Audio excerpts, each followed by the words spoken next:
Hi, this is Paul with VisiCore, and today I want to walk you through our new utility for Splunk, GoatSearch. GoatSearch allows you to execute a Cribl search within Splunk, and we'll get to more of exactly what that looks like here in a moment. So what we first want to do is we want to install this app from Splunkbase, and when it's a new install, you're going to first see this setup page. I'm not going to walk through where to get those parameters on this demonstration right now. If you look here actually on the settings page, there is a link to another video that will tell you exactly how to get the credentials that we need to set this up. You can see with a fresh setup, there are going to be no configured tenants, and we're just going to grab the tenant information that we need from another screen and drop this in here right now. Set up a workspace, give it a client ID and a secret.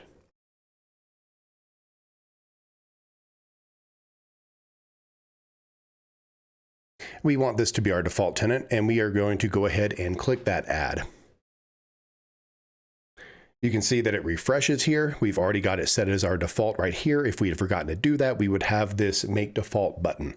Now, a couple things about this settings page. You can click on the edit button here if you want to make changes to this tenant. Most often that's going to be when you're rolling things like the client ID or the client secret on that. One thing to note is that you do have to enter your client secret here to make that update. So we're going to go ahead and cancel that out right now. If you want to change which of the tenants is the default tenant, this make default button will be active for anything that is not currently set at default, and that's going to be your best way of doing that. And then you've got a couple of other buttons here. You've got the delete button, which self-explanatory will delete that tenant. And then finally, you've got this search, which will actually kick over this tenant into the GoatSearch Explorer. I'm not going to take that path because I want to walk you through the next stage of this, which is the GoatSearch Explorer.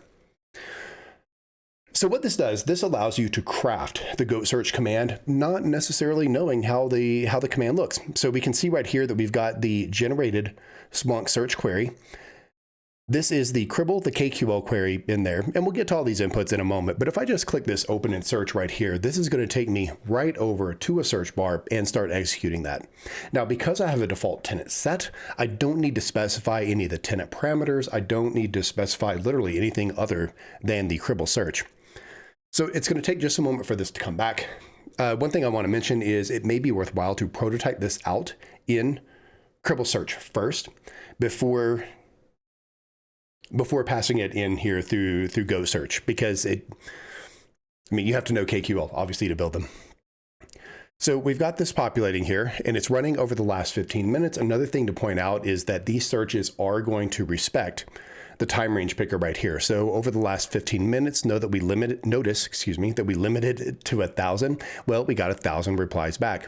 And our events are just as we would expect them over here in Splunk. So we can expand this right here, and we've got all of the fields that were present in the JSON extracted. The data source is actually going to be passed along as the source type. And the index, so the data set is going to be passed to the index. And then the source type is going to come from the data type coming from within Cribl. So a little bit of mapping there on those field names to something that you're a little bit more accustomed to in Splunk. If we go back here to the GoatSearch Explorer, we can look and see that if we want to specify a tenant, now we get some more options pop up, and it's actually going to populate that in here. Now, tenants will always default to main. If you're on a different workspace, you're going to know that, and whoever sets up your token or you will be able to set that in, but there's no real need to specify that. These other two options here really change how it interacts with the API. We can change the API page size. The default, as you can see, is 200. We could set it all the way up to 1,000.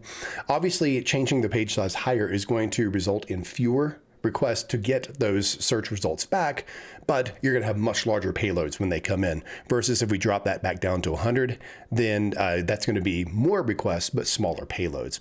And you can also notice how it is adding these options right here to the page.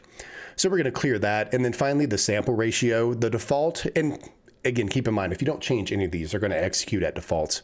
The default is 1:1, but we can change that sample ratio. And if we do that, notice now we're going to pass this parameter over to GoatSearch, and it's going to respect that when it comes over.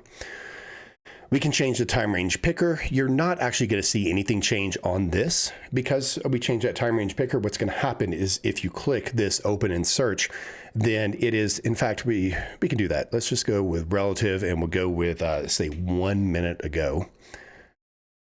Notice nothing changed on the search query, but then when we click over here on the open in search, I didn't change that. I set that to last 60 minutes. So that is, that's going to execute a full 60 minutes right there. We're not going to wait for that to finish. So on the one hand, it's kind of cool to just be able to query Cribl search results in Splunk and have those render out.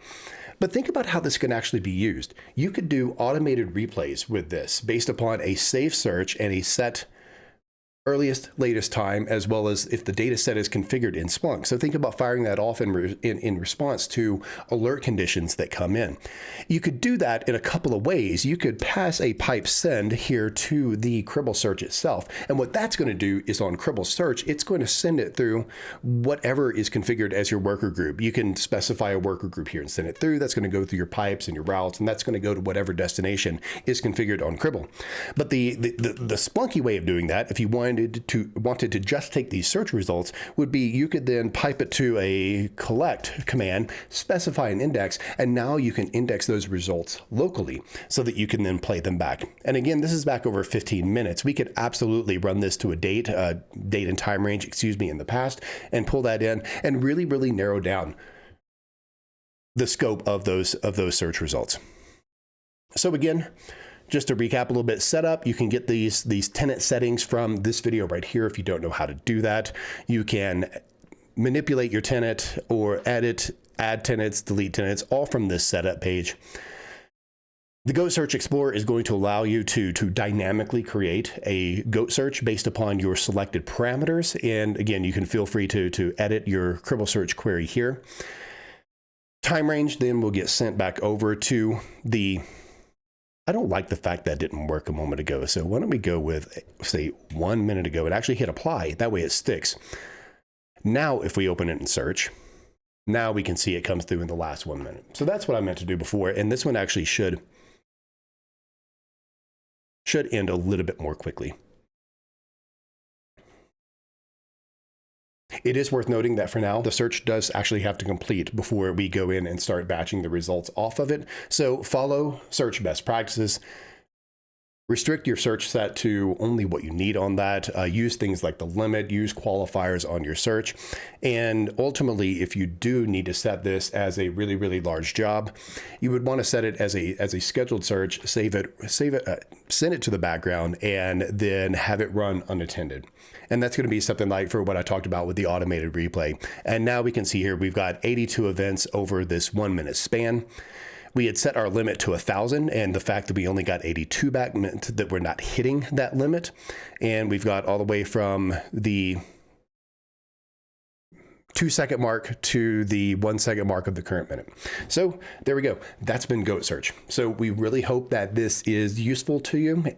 It is available on Splunk Base and is available for both Splunk Cloud and Splunk Enterprise.